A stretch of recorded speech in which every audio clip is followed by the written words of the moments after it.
WSDQ Dunlap, WEPG South Pittsburgh, The Copperhead, WSDT Soddy Daisy, Chattanooga. The viewpoints expressed on LibertyWorks Radio Network are not necessarily those of the network, its affiliates, or sponsors. This is LibertyWorks Radio Network. Now live from coast to coast and around the globe. More real talk, the kind you want, on LibertyWorks Radio Network. And good afternoon to all of you LibertyWorks radio listeners out there. This is the Friday after Thanksgiving. Football season's ended. It also happens to be 5 o'clock Eastern time, or Central time, 6 o'clock Eastern, 3 o'clock out on the West Coast. And at this time, every day on this network, you have the Truth Attack Hour. And on Friday afternoons, the Truth Attack Hour is hosted by me. My name's Larry Becraft. I'm here in my office in Huntsville, Alabama. And we have Shaun is our new substitute host, substituting for Gary Thomason, who we unfortunately lost a couple of weeks ago. But I extend to you a warm invitation here on this early December weekend. Listen to this program, because we're going to be getting into some stuff that's real important. In a month from now, we're going to have the news media telling everybody all across radio and TV networks, tax time's coming up. A lot of people in America just follow the program that's been inserted into their brain like automatons. They just automatically do stuff without thinking. This program, and there's others also during the Truth Attack Hour that do the same thing on this network. Our purpose is to educate people about that topic. Why do people do it? What does the law say? And we're going to be doing that this afternoon. We've been over the last, several Friday afternoons. We've been getting into some details regarding this. And I think Mike Nixon, who puts up broadcasts or podcasts of this program, this is going to be one of them that's going to be available to download off the internet as a podcast. But in any event, we're trying to produce a series of podcasts so that people can listen to them and learn something about the tax laws. Let me bring on Shaun O'Connor, because he is critical to our educational purposes. Shaun, are you with us? Yes, I am. Thank you, Larry. And I'm glad to be here. I'm glad to be with the audience, and it's quite an honor to be on the show. Shaun, we didn't have a show last week because it was Thanksgiving. They did a rerun. Now, the Friday before that, which is 2 Fridays ago, was the last program that we had that was dealing with, taking it in stages, providing some broadcasts that deal with specific little points about the tax laws. And I remember 2 weeks ago on Friday, the topic that we were getting into was, educating our listeners about direct taxes. Is that your recollection? Indeed. We discussed both direct and indirect taxes. Yep. And the powers that were afforded to the government and the limitations, believe it or not, that were placed on them. So have you got any comment? You spoke a lot during that program, and I didn't get around to telling I think I was to the point in that program talking about the direct tax acts of the War of 1812, and that's as far as I got. And I think we need to pick up from there. But have you got something that you would like to tell our listeners about right now that relates to this topic?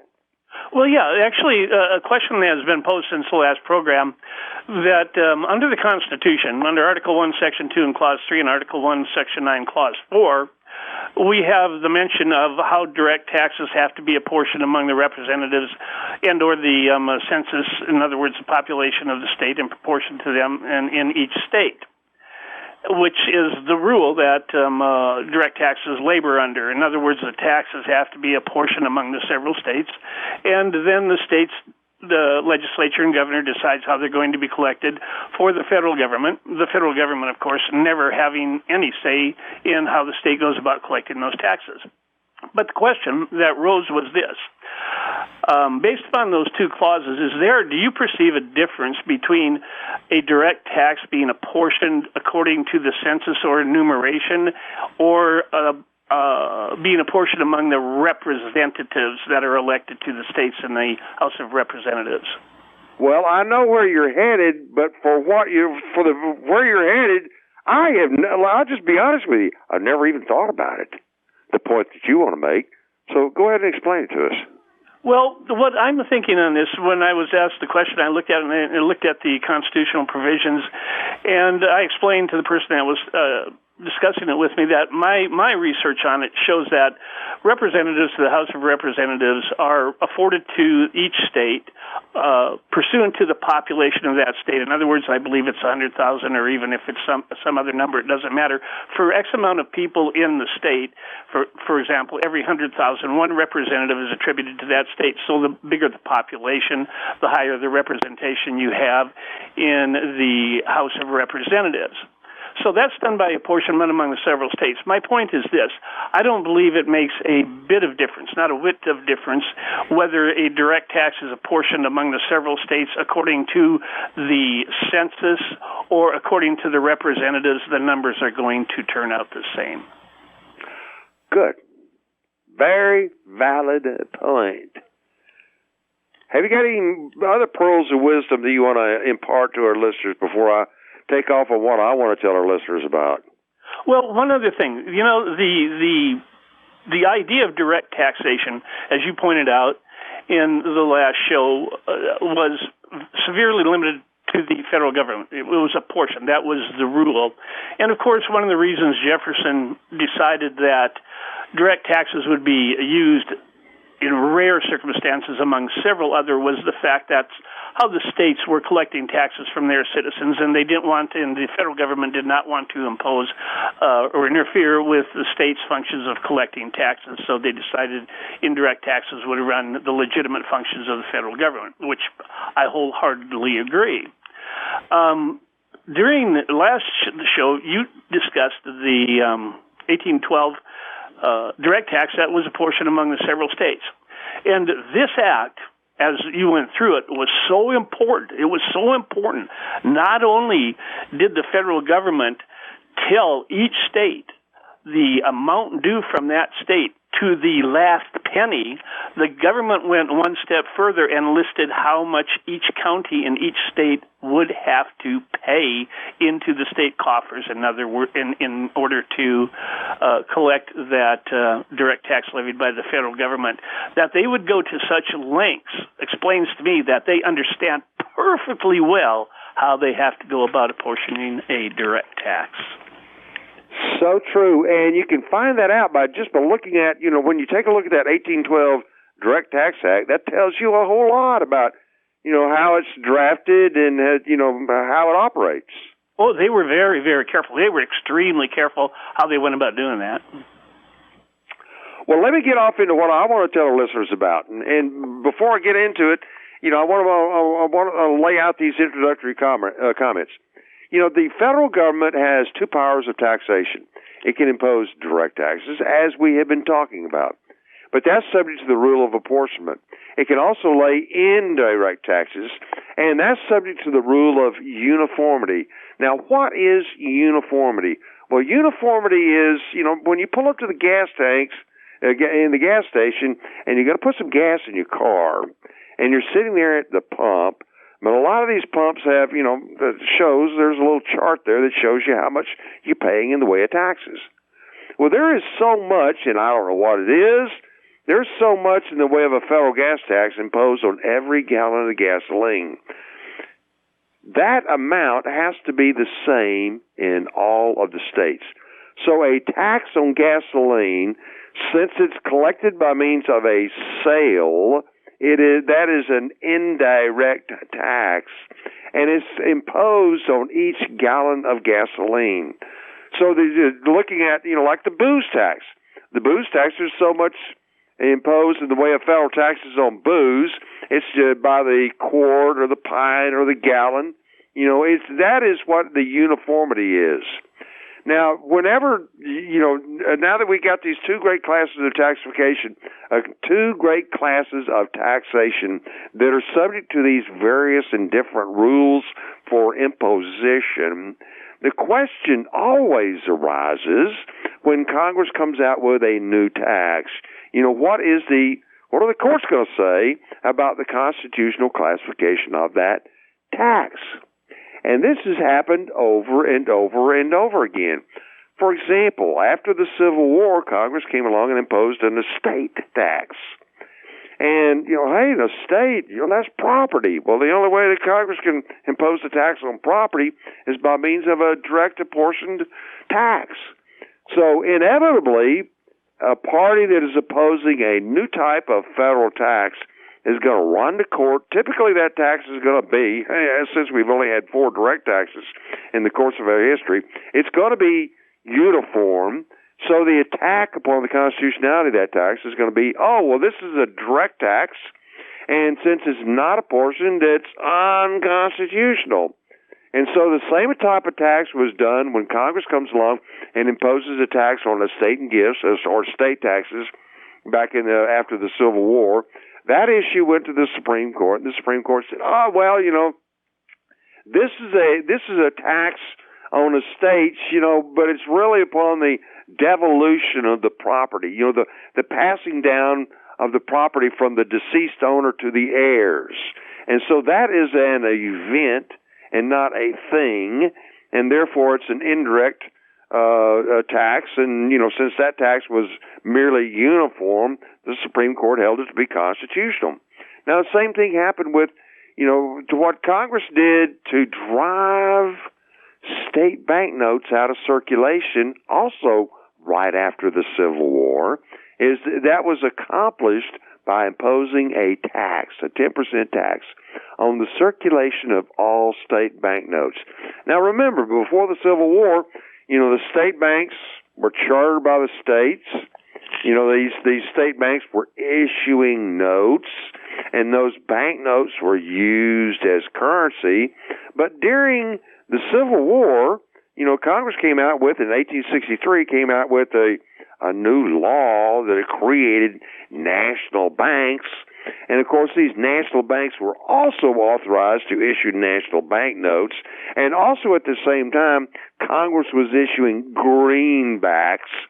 So they wanted to drive the state banknotes out of circulation. So Congress came along and imposed a tax on state banknotes. And, of course, a tax on banknotes, that's a direct property tax. And since that tax was merely uniform and not apportioned, the argument was, this is an unconstitutional direct tax on state banknotes. Well, again, that issue went all the way to the United States Supreme Court, and the United States Supreme Court said, no, this is an excise tax, it's an indirect tax, and they upheld the constitutionality of it. Now, just like has historically been the case, when Congress comes along with a new type of tax, as I've said, there's always a challenge when a new type of tax comes along. Somebody's going to make the argument that it's a direct tax that's unapportioned. Well, the same thing happened in 1894. Now, if we'd have been alive back in those days, we would have probably been interested in an income tax. You had the Rockefellers and the Vanderbilts and people of great accumulated wealth. They were operating these, they were hiding behind protective tariffs and getting phenomenally wealthy. And the American people saw that, so there was a great interest back in 1891, 1892, 1893, 1894, and especially in the political parties. They wanted an income tax. And so as a result of the furor about the wealth, the accumulated wealth by the Vanderbilts and the J.P. Morgans and people like that, Congress came along in 1894 and imposed an income tax that was merely uniform. Now, the music's coming on. Later, us know we got our first break. Folks, this story continues after this short break, so stay tuned.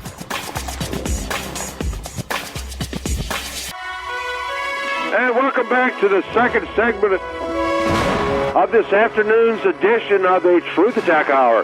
Now, during the first segment, we picked up on a topic that we covered 2 weeks ago, direct taxes and indirect taxes. How does that relate to the federal income tax? Well, I was just right before we got that break for from the first segment. I was getting into the 1894 income tax, and I want to tell the listeners this is all part of history. It's something that people need to know about. The legal history of some topics, a lot of topics, is very interesting, but it also provides kind of a background. For legal topics, you need to know a little something about the legal history of that topic. And the income tax has a legal history. And if you don't know that legal history, if the only thing you know is the current code, you're missing out a whole lot. You're not having the ability to understand the real issues that relate to, things like the income tax. Now, in 1894, Congress comes along and passes the Federal Income Tax Act of 1894. It was part of an excise tax. Congress, back in those days, derived most of the revenue of the taxes for the federal government from the indirect taxes, which is excises, duties, and imposts. So the income tax in 1894 was, a second part of a broader act imposing taxes that were indirect taxes, excises, duties, and imposts in this 1894 act. Well, the first thing that happened once this new tax comes into play, people are going to be making arguments about the constitutionality of it. Well, that exactly happened. There was a guy by the name of there was a Farmers Loan and Trust Company. It was one of the parties, and a guy by the name of Pollock was a stockholder in Farmers Loan and Trust. And, I kind of think that there was probably a lot of working together. Maybe Pollock and Farmers Loan and Trust weren't all that much opposed to each other. Maybe they had an interest in having the question resolved. But in any event, whether I'm correct or not, in any event, a lawsuit was initiated by this guy by the name of Pollock, and he sued a bank that he was a stockholder in because they were going to implement, as to him, the 1894 Act. And so that case quickly, Pollock was making the argument, the 1894 income tax is unconstitutional because it imposes a direct tax. To tax property at the federal level is the imposition of the power of direct taxation. And since that act imposed on property known as income was not apportioned, so the argument went, the act was unconstitutional. Well, this is a very important question. It quickly went to the United States Supreme Court, and the Supreme Court came out and, the original decision, and on petition for rehearing, there was a second decision, and both of them are very long opinions. But they, if you're into it, if you really want to learn something, reading the Pollock case is real important because it lays out, it collects a lot of historical information about direct taxes and indirect taxes. But nonetheless, the ultimate decision in the Pollock versus Farmers Loan and Trust case is the Federal Income Tax Act of 1894 imposed a direct tax. And since it wasn't apportioned, it was unconstitutional. Now, this background is something that people need to know because, a lot of people that don't know anything about this, they're going to write a letter to their congressman complaining about federal income taxes. And the Congress is going to come back and say, the 16th Amendment authorizes, so many politicians, so many people in government, when somebody's got a question about the income tax, it's authorized by the 16th Amendment. 16th Amendment answers all of your questions. Well, if you fall for that, then you've committed a great you've committed a great error because there's a whole lot more to it than that. You have to know something about. You have to be aware of the fact that the 16th Amendment was necessitated because in 1894, the Supreme Court held the income tax to be a direct tax. It was unconstitutional since it wasn't a portion. And that is the reason why, and starting in 1909, there was an effort to amend the United States Constitution to authorize an income tax. Now, here is something that also has this is a fact you need to know about in order to understand something about, well, what is the 16th Amendment? A direct tax is required to be imposed by the rule of apportionment, and that is set forth in the United States Constitution. What is apportionment? Well, the apportionment is dividing up, each state has a percentage representation in Congress. All the states combined, they have 100% of representatives in Congress. However, California might have 10% of the population in the United States, and consequently, it'll have 10% of the representatives in Congress. That's what apportionment is. And Congress, when it comes out with a direct tax, let's say that there's $10 billion that Congress wants to raise to buy 2 helicopters for the President of the United States. If they impose a direct tax to pay for those $10 billion worth of helicopters, well, then if California has 10% of the population of the United States, it will consequently have 10% of the representatives in Congress, and it will consequently pay 10% of that direct property tax, which in this case, since Congress is trying to raise $10 billion, California is going to be paying $1 billion out of this tax to pay for some helicopters. That's the way it works. Now, the apportionment is required by specific provisions of the United States Constitution. Now, in 1909, Senate Joint Resolution 39 was proposed, and if you sit down and read it, it expressly sought to amend the taxing provisions of the United States Constitution. That is real important to know. Senate Joint Resolution 39 wanted to amend the direct tax clauses of the United States Constitution so as to allegedly authorize, so that an income tax would not be subject to those specific taxing provisions of the United States Constitution. Guess what, folks? Congress rejected Senate Joint Resolution 39. There's one way of amending the United States Constitution, and that is when Congress passes a resolution authorizing an amendment, and it submits it to the states. And if 3/4 of the states agree on the constitutional amendment, then it becomes a part of the Constitution. And that's exactly what they were attempting to do with the 16th Amendment. But the first version of the 16th Amendment, it was sought to directly amend the taxing provisions of the United States Constitution, the direct tax clauses, so as to authorize an income tax, but that was rejected by Congress. Then, Senate Joint Resolution 40 was proposed, and it reads like the 16th Amendment that we have today.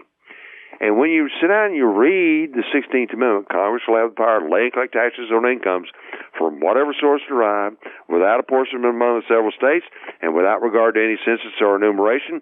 It doesn't say anything about amending any provision of the United States Constitution. It is just a declaration. Now, it is Senate Joint Resolution 40 that Congress approved. And it is Senate Joint Resolution 40 which says nothing about amending any provision of the United States Constitution regarding taxes. That is what was sent to the states. Now, back in the mid-'80s, Bill Benson started on a journey across the United States. He went to the capital of all the 48 states that were in the Union back in 1909 through 1913 to gather the documents that related to the ratification of the 16th Amendment. He ultimately wrote a book disclosing the process by which the 16th Amendment was allegedly ratified. His position is the 16th Amendment failed of ratification. We're not going to be talking about that. Maybe we can talk about that during some other program, but we're not going to be talking about it today. The process of the ratification of the 16th Amendment is irrelevant for what we're talking about right now. What is relevant is this observation, that the first attempt to provide for an income tax by means of a constitutional amendment sought to amend the taxing provisions of the Constitution, but Congress rejected that. And then the amendment that was passed by Congress and sent to the states says nothing about amending any of the taxing clauses. And this is something you need to know, because it becomes real important when you're trying to determine what is the meaning of the 16th Amendment. Now, allegedly, the 16th Amendment was declared ratified by Flannery Knox on February the 25th of 1913. After about 6 months, 7 months, in October of 1913, Congress comes along and passes the first Income Tax Act, the Income Tax Act of 1913, the first income tax allegedly authorized by the 16th Amendment. That happened in October of 1913. Well, just like what happened in 1894, this time, and probably, who knows, maybe the parties, they were just wanting to test the new Income Tax Act. You know, Frank Bruchaber was a stockholder in the Union Pacific Railroad, and he sued. Now, maybe it was a friendly suit, maybe it wasn't, but that's irrelevant. He sued the Union Pacific Railroad, making the argument that the 16th Amendment didn't authorize the 1913 Act. Now, here's what's real important. In 1913, Congress comes along and imposes a tax pursuant to the 16th Amendment. In 1916, after the decision of the Bruchaber case came out, Congress comes along and changes the tax laws. This, too, is another fact you need to know about in order to understand the reach and scope of the federal income taxing power. You need to know that the 16th Amendment didn't amend the taxing provisions of the United States Constitution. It simply declared something. That's what the 16th Amendment says. And all of this got raised in the lawsuit, Frank Bruchaber against the Union Pacific Railroad, which was decided by, the Supreme Court in an opinion written by Justice White in early 1916. Now, Justice White came out and said, the 16th Amendment authorizes an income tax at the federal level that falls within the constitutional classification of an excise tax. Now, a lot of people will read the Bruchaber case, and, they'll walk away with a lot of different opinions. There are other, if you want to read some of, there's kind of a mess over the constitutional classification of the federal income tax. But at the Supreme Court says it's an excise tax. Now, if you want to delve into this subject of what is the constitutional classification of an income tax at the state level and the federal level, I invite you to go over to my website. Now, to get to my website that has the legal material on it, it's the Dixieland Law Journal. Don't go over to LibertyWorks.org. That just tells you how to get in touch with me at my office. You want to go to the Dixieland Law Journal. Now, the Dixieland Law Journal happens to be posted on my internet service provider. That happened back in July of 1997. It's been there ever since, and the reason it's been there ever since on my ISP is because it's too blooming hard to move. So, if you want to get to the Dixieland Law Journal, which is going to be what I'm going to be talking about during the last segment of this program, you simply type in Dixieland Law Journal into an internet search engine, and that will carry you over to the Dixieland Law Journal. Now, when you get to the Dixieland Law Journal, hey, folks, the music's coming on, letting us know we got a break coming up. Hey, folks, we got one more segment after this, and you need to know what I'm going to be telling you about. See you then. And welcome back to the final segment of this afternoon's program of the Truth Attack Hour. During the first two segments, we talked about, the income tax being in the constitutional classification, what is it, direct or indirect? And in that last segment, I was leading up to getting into the Tax Acts and getting into a discussion of this very important Supreme Court case called the Becraft case. Now, let me pick up with where we were right before the break. Remember, I told you that Senate Joint Resolution 39 sought to amend specific provisions of the United States Constitution, but that was rejected by the Congress. That wasn't enacted as the 16th Amendment. That wasn't sent to the states. What was sent to the states was just simply a declaration. Oh, Congress can impose an income tax. Oh, that income tax shall not be subject to the very things in the Constitution that apply to direct taxes. The 16th Amendment says Congress shall have the power to lay collect taxes on income from whatever source derived.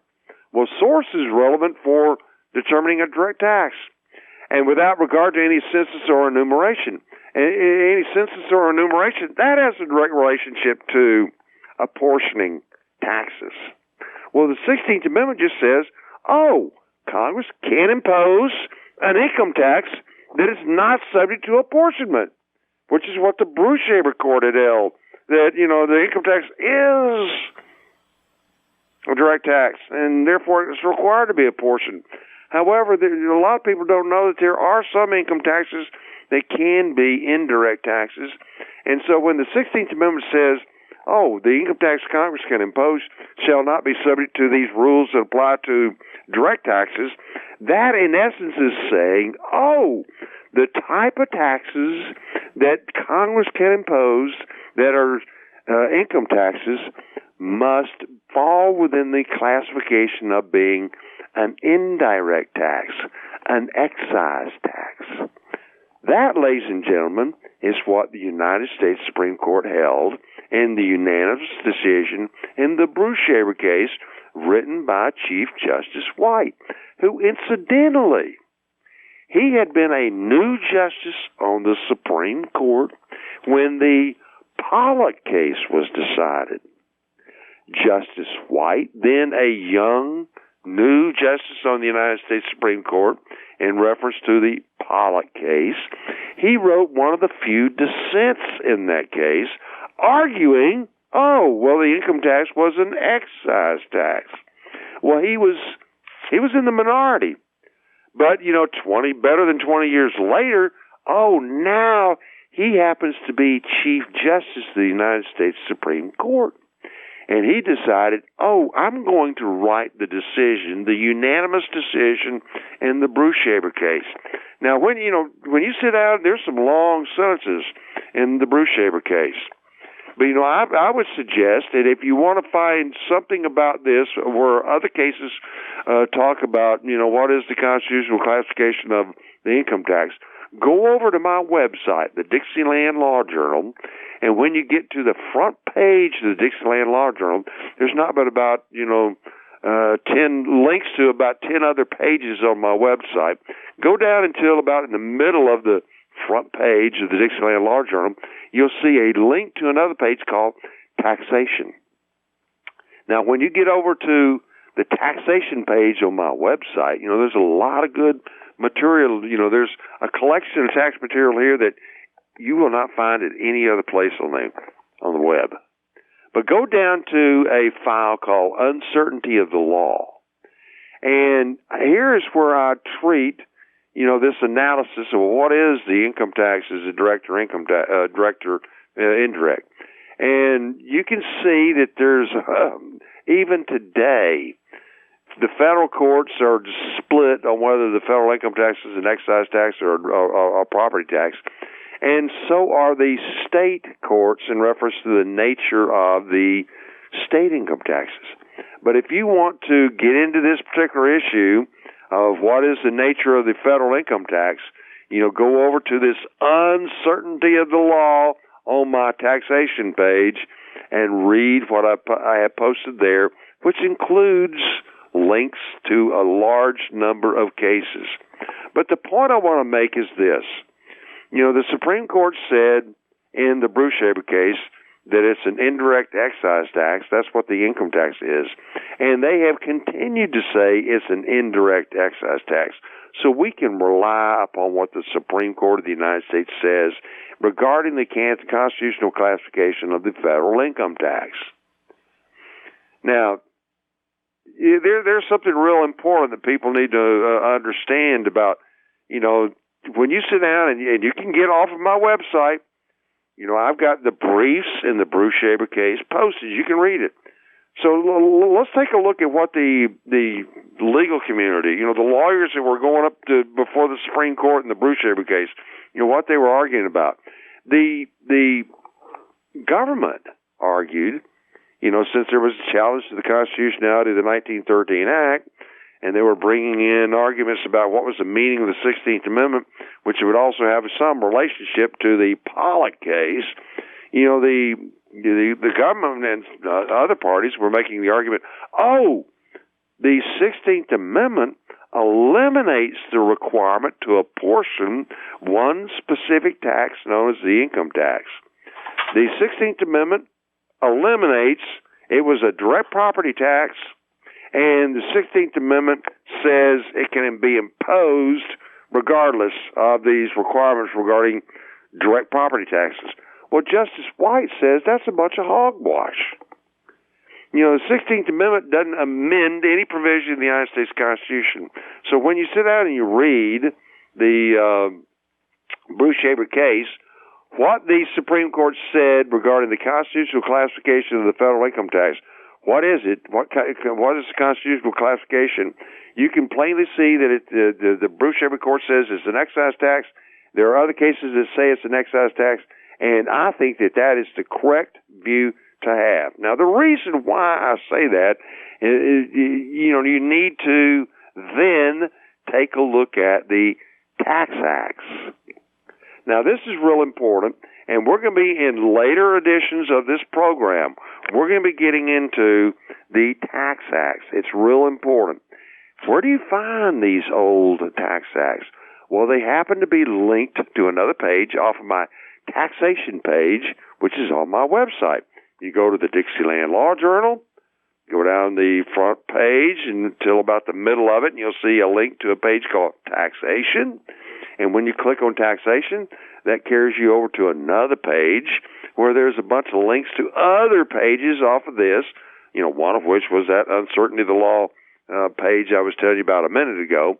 But right at the top of the Taxation page, you will find a link to another page, and that page is called the Old Tax Acts and Regulations. Now, years ago, back at the late 20th century, about 1998, 1999, I saw what the Internet was going to be capable of doing. I didn't realize it was going to be capable of providing so much information. But all I wanted to do back in those days was to make available the tax acts and the United States statutes at large. So I decided to convert all of the old tax acts and make the conversion from a PDF image to a text file, make it look like, as much as I possibly could, the original. So when you get over here to this page, I have a CD that provides all the old tax acts, which has my conversion of the tax acts. But I think that the acts that are linked off of here go to a government website where you can see a PDF image of these tax acts. But this is real important. Knowing something about the tax acts is real important. There's a story to be told about what Congress did in building. Today we got the 1986 Internal Revenue Code. Well, the 1986 Internal Revenue Code is nothing more than the renamed 1954 Internal Revenue Code. Well, the 1954 Internal Revenue Code is nothing more than the, restructured, reshuffled 1939 Code. A lot of people don't know anything about these old acts. If you want the old acts, you can access them here on this page of my website called the Old Tax Acts and the Regulations. down at the bottom of this page, if you want to know something about the Civil War Income Tax Acts, you will find, at the very end of this file, the old tax acts, the right at the top of the page, I start off with the 1894 and the 1913 Income Tax Acts. But all of the old acts are linked off of this page, including links to some real important Supreme Court cases that we can talk about in later programs. But if you want to take a look at the Civil War Income Tax Acts, boom, you can click to them. Nobody has provided anywhere else on the Internet the access to this raw legal information. Now, what is so important? We're going to be talking about in the next couple of programs, we're going to be talking about the reason why the tax acts are so blooming important. I'll give you one right now, just before we got a few minutes left in this program for today. In 1894, Congress came along and imposed the 1894 Act, and there were 4 classes of human beings that were the subject of that act. And those 4 classes were citizens at home, citizens abroad. Well, citizens at home and citizens abroad, that's all of the citizens. But then there were 2 other categories of human beings that were the subject of the 1894 Act. Persons residing in the United States and persons not residing in the United States but engaged in trade or business here. Well, in that context, persons means non-citizens. And, we know that 1894 Act affecting, we're not talking about corporations here and other forms of business. All I want to do is talk about human beings. The human beings that were allegedly subject to the 1894 Act were categorized in 4 classes: citizens home, citizens abroad, persons residing in the United States, and persons not residing in the United States.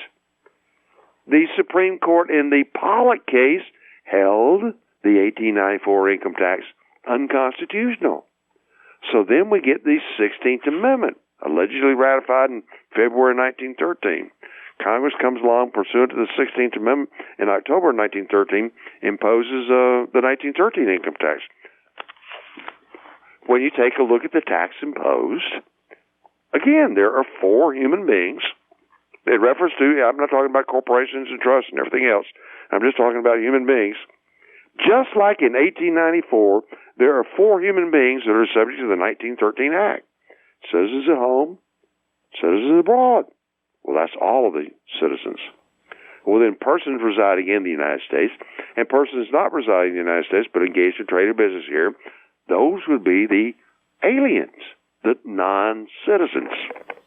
Now, the reason why you need to know something about the old acts is, I've got this very interesting problem.